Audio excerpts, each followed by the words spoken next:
Hey everyone, welcome back. In this video, I'll be showing you guys how to fix Fiverr stuck on connection. If Fiverr is stuck on connection, do not worry, this is usually caused by network issues. First, check your connection and make sure it is stable. Next, switch between Wi-Fi and mobile data to see if the issue improves. Now, swipe up from the bottom of your screen, look for Fiverr, swipe it away, completely closing it. Wait for a few hours and then reopen the app.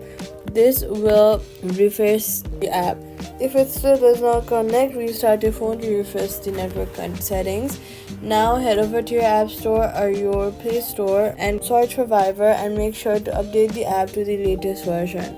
Now if it still does not connect, restart your phone and refresh the network settings.